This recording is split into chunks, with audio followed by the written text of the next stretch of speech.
Jeshi la Polisi Kanda Maalum ya Dar es Salaam linapenda pia kutoa taarifa kuwa limemkamata mtu ambaye amefahamika kwa jina la Elia Asule Mbugi maarufu kama Dogo Bata.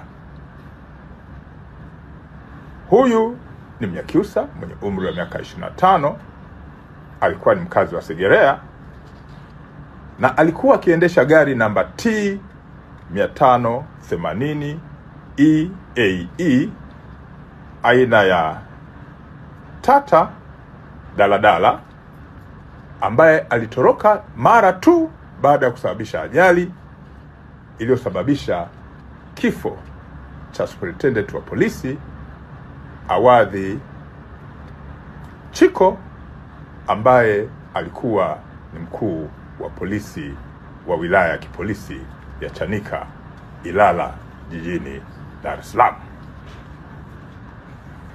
Mtuhumiwa huyu alikamatwa tarehe 27 mwezi huu wa Machi mwaka 2025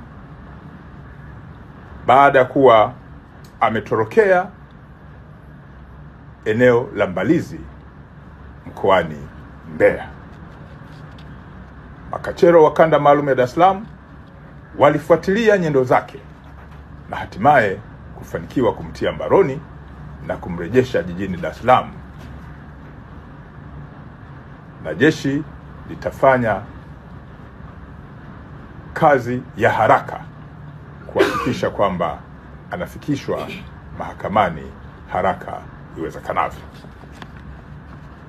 Jeshi la Polisi Kanda Maalum ya Dar es Salaam, kufuatia sikukuu ya Idi, inawatakia kila laheri watu wote wa Dar es Salaam. Ninatoa wito kwa wananchi kusherehekea sikukuu hii kwa amani na utulivu.